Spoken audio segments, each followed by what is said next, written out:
आज मी तुम्हाला सांगणार आहे कसं मी टिंडरवर भूताला भेटले. असं पाहू नका, मला काही हे आधीपासून माहीत नव्हतं. थांबा, तुम्हाला सांगते. माझं नाव आहे एमा कॉलिन. मी नुकतंच इंजिनिअरिंगमध्ये मास्टर्सला प्रवेश घेतला होता आणि तुम्ही ते जोक्स ऐकता त्याप्रमाणे आमच्या 20 जणांच्या वर्गात फक्त मी एकटी मुलगी होते.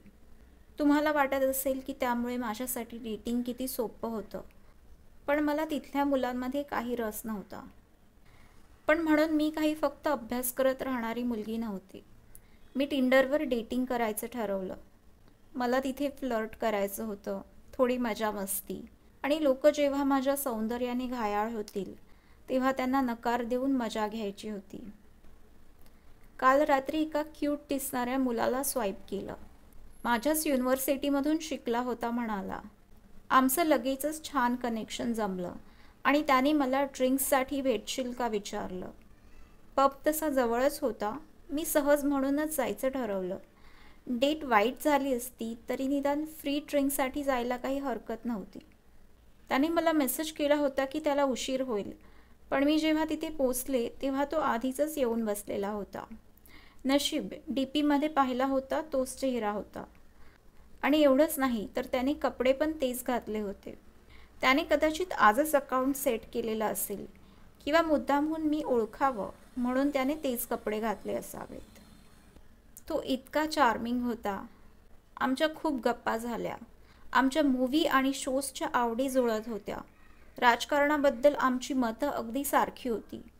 तो म्हणजे जणू काही माझ्याचसाठी बनवलेला परफेक्ट मॅच होता.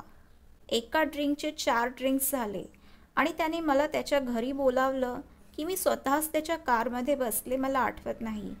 पण आम्ही त्याच्या घरी जायला निघालो आणि तेवढ्यात मला हा विचित्र मेसेज आला. माफ कर, मला उशीर झालाय. कुठे आहेस तू? मला टिंडरवर भेटलेला त्याच मुलाचा मेसेज होता तो. कसं शक्य होतं ते? मला वाटलं हा गंमत करतोय, म्हणून मी पण गमतीने रिप्लाय केला. तुझा चान्स हुकला. मी तुझ्या जुळ्या भावासोबत घरी गेले. त्याचा रिप्लाय आला.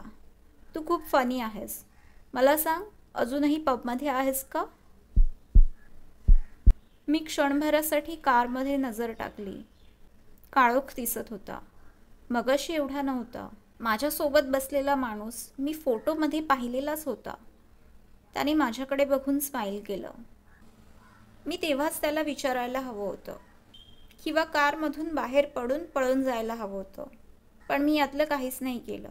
त्याउलट मी पुढे होऊन त्याला किस केलं. मी ड्रिंक्समुळे थोड्या ग्लानीतच होते. आम्ही त्याच्या घरी गेलो. मी त्याच्यासोबतच्या सुंदर रोमॅन्सची स्वप्न पाहत होते.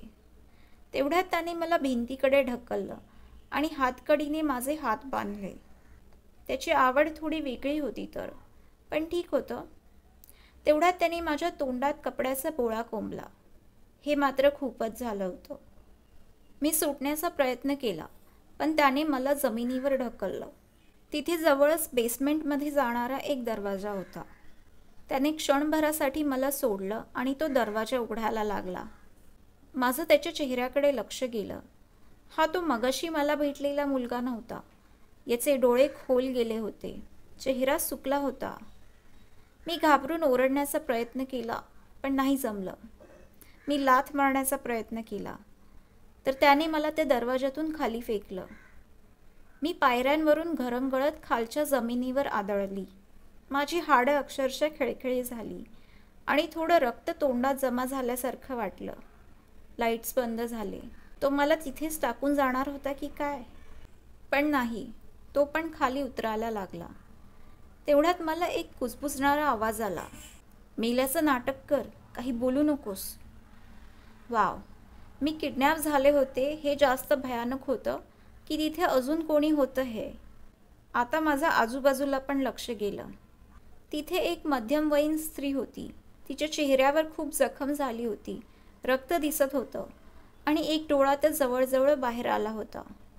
आणि एक माझ्या वयाची कॉलेज गर्ल होती, जिचे हात मागे बांधले होते आणि एक खिळा तिच्या हातातून आरपार घुसवलेला होता.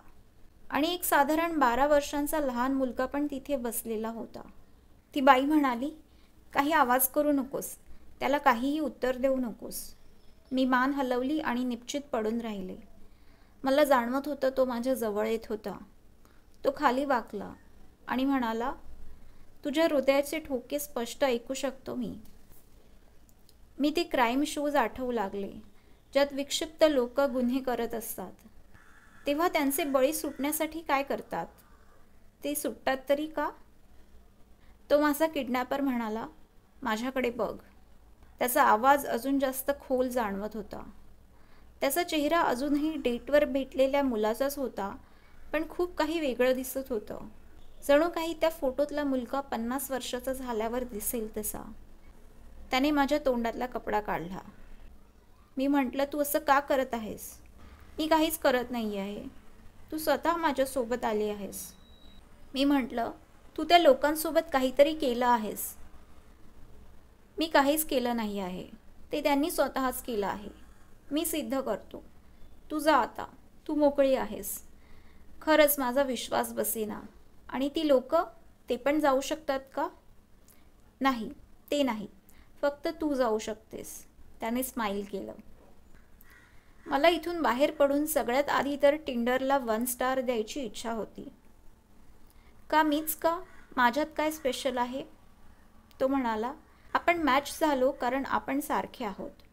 तू जाशील, पण तू माझ्यासाठी अजून माणसं घेऊन परत येशील. मला तेव्हा कसंही करून सुटायचं होतं. तरच मी तिथल्या इतर लोकांची मदत करू शकले असते. मी त्याला म्हटलं, हो हो, मी मान्य करते. बरं तर मग, तो म्हणाला.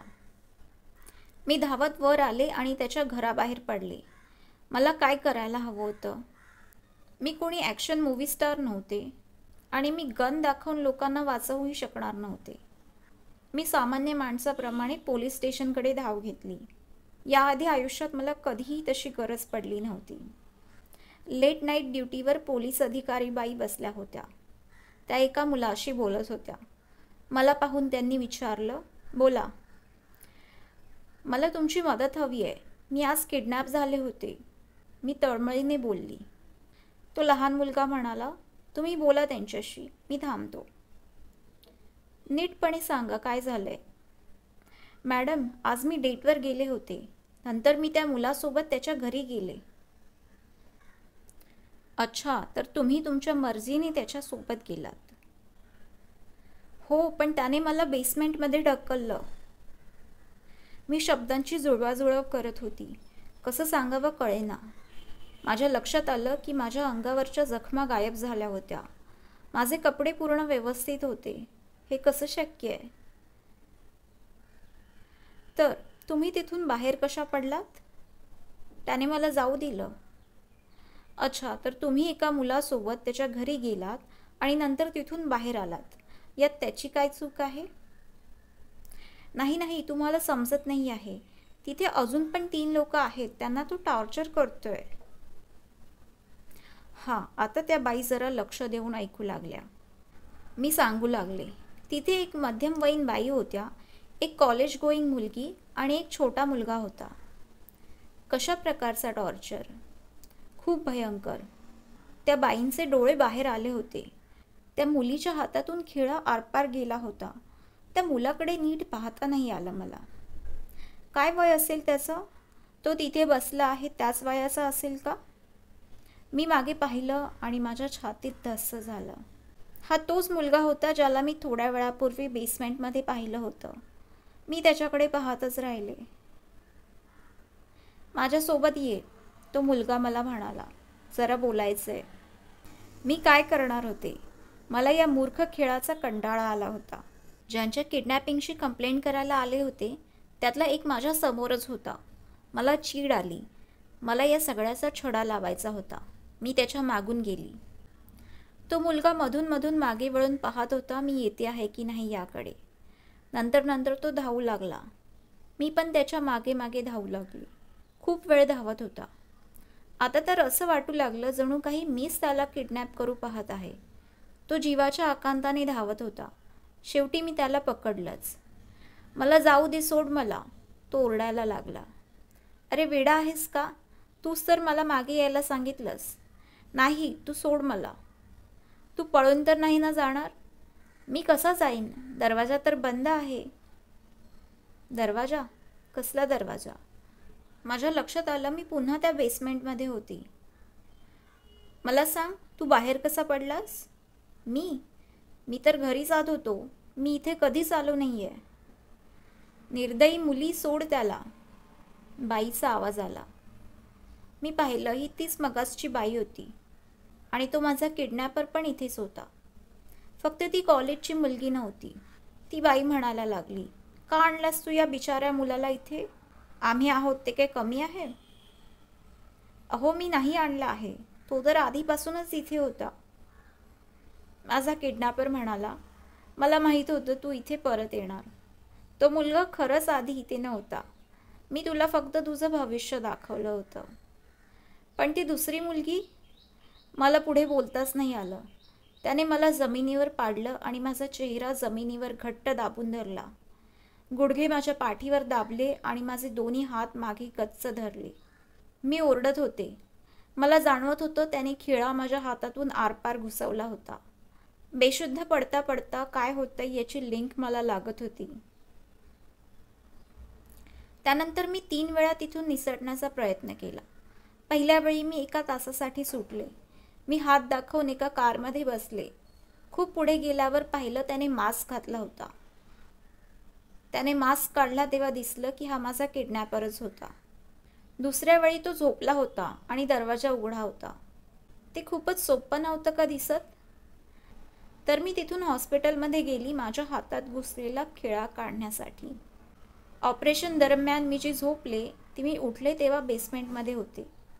खिळा गेला होता पण जखम दिसत होती. तिसऱ्या वेळी मी घरातच थांबले. वर गेले. तिथे फोन आणि कम्प्युटर होता. मी पुन्हा पोलिसांना कॉल लावण्याचा प्रयत्न केला पण लागत नव्हता. खिळा हातातून गेल्यामुळे मला आता लिहायला जमत होतं. मी निदान जे चाललंय ते लिहून ठेवू शकत होते. हे चाललंय हे खरं तरी आहे का? मी कधी ह्या बेसमेंटमधून बाहेर पडले होते की नाही? मला नाही माहीत. तो पुन्हा येईल थोड्या वेळाने. तो म्हणतो की मी अजून माणसं इथे आणली तर तो मला जाऊ देईल. पण मला माहीत आहे तो मला इथेच अडकवून ठेवणार आहे. कदाचित एक दिवस असा येईल की मी त्याचं म्हणणं मान्य पण करेन. पण मुलींनो, तुम्हाला सांगते, जर तुम्हाला असा कोणी मुलगा ऑनलाईन भेटला तो जरा जास्तच इम्प्रेसिव्ह आणि चार्मिंग आहे तर तो हा असू शकतो.